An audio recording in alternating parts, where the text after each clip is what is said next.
The rain had been falling over Chicago for hours, turning the empty streets into dark mirrors reflecting the flashing red and blue lights of a police car parked outside a quiet apartment building on West 34th Street. Detective Mark Sullivan stepped out of the car, pulling his coat tighter against the cold wind. It was nearly 2:15 a.m., and most of the city was asleep, but something terrible had happened in apartment 407.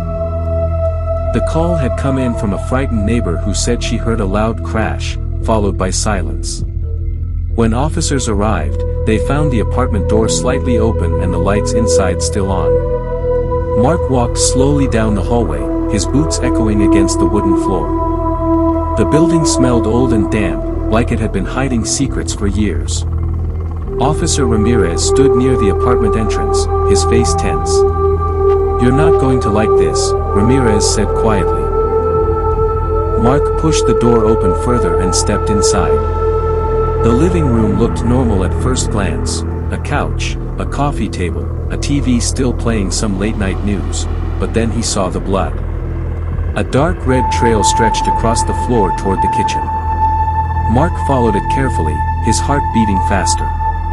In the kitchen, a man lay on the floor, motionless.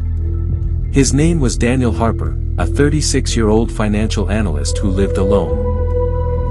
A broken glass lay nearby, and the window above the sink was wide open, letting the cold rain blow inside. "Looks like someone came through the window," Ramirez said. Mark shook his head slowly. "4th floor. In this rain? That's risky." Something didn't feel right. The apartment didn't show signs of a struggle.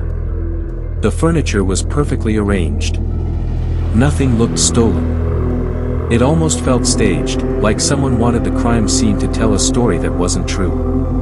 As the forensic team began collecting evidence, Mark walked through the apartment carefully.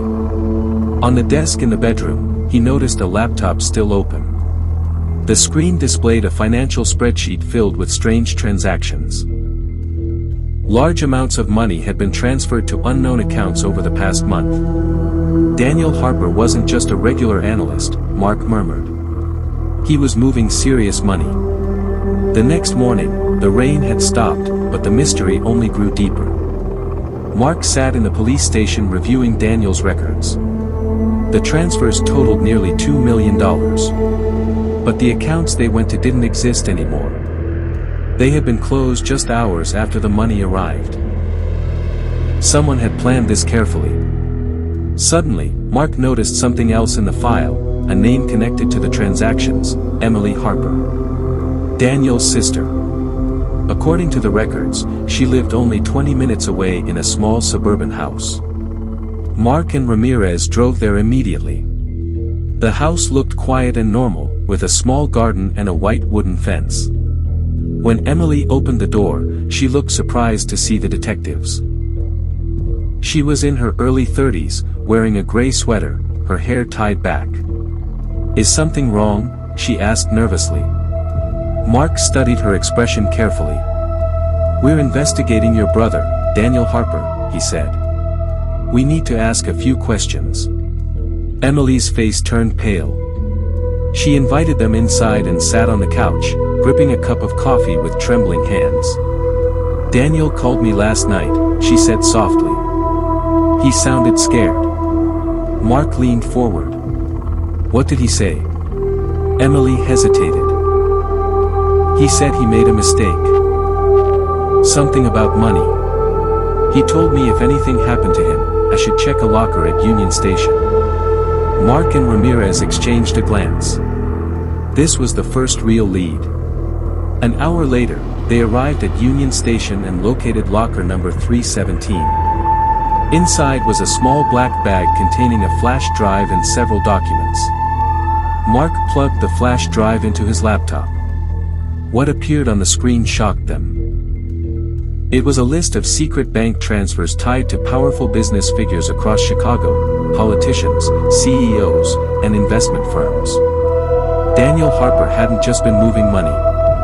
He had uncovered a massive money laundering network. But before Mark could process the information fully, Ramirez pointed to something strange. "Look at this," he said. At the bottom of the file was a final note written by Daniel just hours before his death. If you're reading this, it means I didn't make it. But the truth is bigger than anyone realizes. The person behind everything is closer than you think. Mark felt a chill run down his spine. Closer than you think. That phrase kept repeating in his mind as they drove back to the station. Something still didn't add up. If criminals wanted Daniel dead, why leave the apartment so clean? Why open the window to make it look like a break-in? That's when Mark remembered Emily's reaction earlier. She looked scared, but also prepared. Almost like she expected them. The next evening, Mark decided to visit Emily again alone. When she opened the door this time, her expression was calmer. Too calm. "Detective," she said, forcing a smile. "Did you find anything?" Mark stepped inside slowly. "Yes," he said quietly. "We found the locker." Emily froze for a split second. It was subtle, but Mark noticed it. He continued speaking carefully. "Your brother discovered a huge money laundering operation. And he trusted someone enough to tell them where the evidence was hidden." Emily stared at him silently. Then she laughed softly. It wasn't a happy laugh. It was cold. "Daniel was always too curious," she said. Mark's eyes narrowed. "You knew." Emily set her coffee cup down and looked directly at him. "Of course I knew. I helped him." Mark felt the tension in the room rise instantly. "Helped him?" Emily nodded slowly. "At first. But Daniel didn't understand something important. When you discover powerful people moving billions of dollars illegally, you don't survive by exposing them. You survive by joining them." Mark's hand moved closer to his holster. "You're saying you're part of it?" Emily smiled faintly. "Detective Sullivan, my brother thought he could bring the entire system down with a few documents. But the truth is, the system protects itself." Mark suddenly realized the terrifying truth. Emily hadn't been afraid last night. She had been acting. "You killed him," Mark said quietly. Emily didn't deny it. Daniel refused to stop digging. He wanted to go to the FBI this morning. That would have destroyed everything. She walked to the window and looked out at the dark street. "I gave him a chance to walk away. But he wouldn't." Mark's voice became colder. "So you staged the break-in?" Emily nodded. "It almost worked." Just then, Mark's phone vibrated in his pocket.